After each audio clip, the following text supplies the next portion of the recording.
Bangladesh centre নিয়ে কিছু কথা বলার জন্য আপনাদের এখানে আমন্ত্রণ জানিয়েছি। আপনারা জানেন যে গতকাল 17 নভেম্বর তারিখে বাংলাদেশ সেন্টারের কাউন্সিল অফ ম্যানেজমেন্টের একটি সভা আমি আহ্বান করেছিলাম। সেই সভায় আমি বাংলাদেশ সেন্টারের কাউন্সিল অফ ম্যানেজমেন্টের সকল প্রতিষ্ঠাতা সদস্য, ফাউন্ডিং মেম্বার, কর্পোরেট মেম্বার্স এবং বিগত 26 নভেম্বর 2023 তারিখে অনুষ্ঠিত নির্বাচনে কমে নির্বাচিত সদস্যদের নিয়ে আলোচনা করতে চেয়েছিলাম। এই সভার মূল উদ্দেশ্য ছিল বাংলাদেশ সেন্টারের বার্ষিক সাধারণ সভা এজিএম, যেটাকে আমরা বলে থাকি, সেটা দ্রুত আয়োজন করা এবং কাউন্সিল অফ ম্যানেজমেন্টের যে দ্বিবার্ষিক নির্বাচন যা এখন আয়োজন করা আবশ্যক হয়ে পড়েছে তা নিয়ে আলোচনা করা। আপনারা অবগত আছেন যে বাংলাদেশ সেন্টারের দুটি বিবাদমান পক্ষ আছে, সে বিষয়ে আমি একটু পরে বিস্তারিত বলছি। এই বিবাদের কারণে সেন্টারের সংবিধান, যেটাকে আমরা আর্টিকেল অফ অ্যাসোসিয়েশন বলে থাকি, সেই অনুযায়ী 26 নভেম্বর 2023 নির্বাচনের পর কোনো সর্বজনীন গ্রহণযোগ্য নির্বাহী কমিটি বা এক্সিকিউটিভ কমিটি গঠিত হয় নাই। কমের vice president, general secretary, treasurer সহ অন্যান্য পদে যথাযথ সাংবিধানিক প্রক্রিয়া অনুসরণ করে কাউকে দায়িত্ব দেওয়া হয় না। ফলে আর্টিকেল অফ অ্যাসোসিয়েশনের আর্টিকেল 42 অনুযায়ী আমি নিজেই সেন্টারের চেয়ারম্যান হিসেবে গতকাল কমের সেই সভাটি আহ্বান করি। কিন্তু অত্যন্ত পরিতাপের সাথে বলতে হচ্ছে যে আমি যখন সেখানে কমের সভার জন্য উপস্থিত হই তখন দেখতে পাই যে একটি পক্ষের স্বঘোষিত সাধারণ সম্পাদক জনাব দেলোয়ার হোসেনের নেতৃত্বে উক্ত পক্ষের লোকজনের চরম অসহযোগিতা এবং নৈরাজ্য। সেখানে সকল চেয়ার পূর্ব থেকে সরিয়ে রাখা হয়েছিল যেন আমি সহ কোনো কম সদস্যই সেখানে বসতে না পারেন এবং সভাটি অনুষ্ঠিত হতে না পারে। সম্মানিত সাংবাদিকবৃন্দ, গণমাধ্যমের প্রতি আমাদের কোনো বিদ্বেষ নেই। এটা ছিল মূলত কাউন্সিল অফ ম্যানেজমেন্টের একটি আভ্যন্তরীণ সভা। প্রক্রিয়া অনুযায়ী আমরা যেটা করে থাকি যে সভা শেষে সংবাদ মাধ্যমকে ব্রিফ করে থাকি। তো দুর্ভাগ্যবশত কিছু নির্বাচিত সংবাদকর্মীকে সেখানে পূর্ব থেকে উপস্থিত রাখা হয়েছিল। আমি তাদের অনুরোধ জানিয়েছিলাম যেন তারা আলোচনার পরে ভিডিও ধারণ করেন, যে আমাদের মধ্যে ইন্টারনাল আলোচনা হয়ে যায়, তারপর আমরা যখন ব্রিফ করবো বা ওনারা প্রেস কনফারেন্স করবে সেটা যাতে হয়। কিন্তু দুঃখের বিষয় তারা আমার অনুরোধ রাখেননি, বরং তাদের উপস্থিতি, সেখানে যে মিডিয়া ছিল সেই উপস্থিতিটাকে এমনভাবে ব্যবহার করা হচ্ছিল যাতে তারা যেন আমাকে এবং আমার সাথে যে আমার যে কর্মকর্তা আছেন হাই কমিশনের তাদেরকে হেনস্থা করে সেই ভিডিও সোশ্যাল মিডিয়ায় ছড়িয়ে দিতে পারে। এবং এই পরিকল্পনার অংশ হিসেবে পরবর্তীতে আপনারা এরকম অসংখ্য ভিডিও সামাজিক মাধ্যমে দেখে থাকবেন এবং তাদের এই আচরণ অত্যন্ত নিন্দনীয় ছিল। তাদের চরম অসহযোগিতা ও মারমুখী আচরণের কারণে আমি সেন্টার ত্যাগ করতে বাধ্য হই।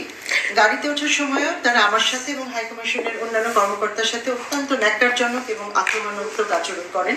এমনকি ডেপুটি হাই কমিশনের গাড়ির দরজা খুলে তাকে শারীরিক ভাবে আক্রমণ করতে উদ্যত হন।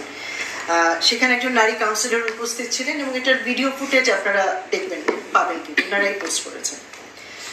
পরবর্তীতে পরিস্থিতি নিয়ন্ত্রণে পুলিশ ডাকা হয়। পুলিশের উপস্থিতিতে আমি আমার সংক্ষিপ্ত বক্তব্যে বাংলাদেশ সেন্টারের বিদ্যমান বিবাদ নিরসনে দ্রুত এজিএম আয়োজন এবং কাউন্সিল অফ ম্যানেজমেন্টের দ্বিবার্ষিক নির্বাচন অনুষ্ঠানের উপর গুরুত্ব আরোপ করে বাংলাদেশ সেন্টার ত্যাগ করি।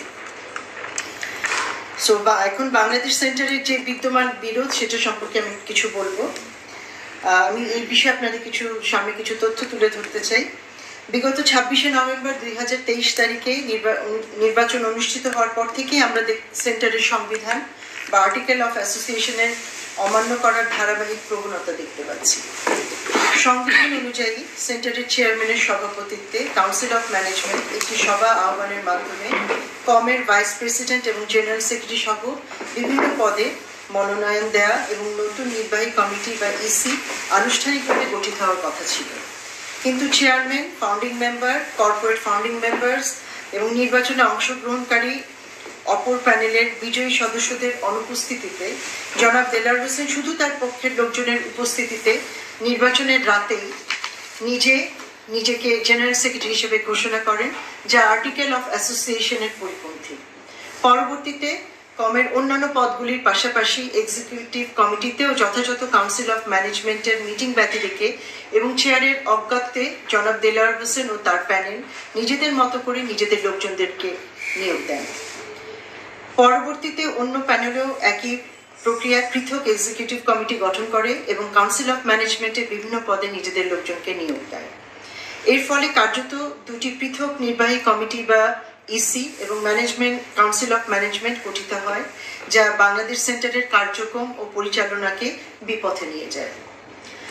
এই উদ্ভূত বিরোধটি সৌহার্দ্যপূর্ণভাবে সমাধানের লক্ষ্যে আমার পূর্বসূরি তৎকালীন যুক্তরাজ্যে নিযুক্ত মান্যবর হাইকমিশনার এবং পদাধিকার বলের সেন্টারের চেয়ারম্যান, তিনি বেশ কিছু উদ্যোগ গ্রহণ করেন। তিনি উভয় পক্ষের সাথে পৃথকভাবে এবং যৌথভাবে বৈঠক করেন। 24 এপ্রিল 2024 সভায় উক্ত উদ্যোগের পরিপ্রেক্ষিতে উভয় পক্ষের সম্মতিক্রমে বাংলাদেশ সেন্টারে কাউন্সিল অফ ম্যানেজমেন্টের একটি সভা অনুষ্ঠিত হয়। সভায় চেয়ারম্যান কমিউনিটির এই ঐতিহাসিক প্রতিষ্ঠানের ভাবমূর্তি এবং সুনাম অক্ষুণ্ণ রাখার স্বার্থে সকল মতভেদ ভুলে একটি সর্বসম্মত কম এবং ইসি গঠনের জন্য উভয় পক্ষকে উদাত্ত আহ্বান জানান। কম এবং ইসি গঠনের বিষয়ে ঐক্যমত্যে পৌঁছানো কঠিন প্রতীয়মান হওয়ায় চেয়ারম্যান সভার এক পর্যায়ে উভয় পক্ষে নির্বাচিত সদস্যদের নিয়ে একটি রুদ্ধদ্বার বৈঠকে বসেন। তবে উভয় পক্ষের অনড় অবস্থানের কারণে সমস্যা সমাধানে কোনো অগ্রগতি হয়নি।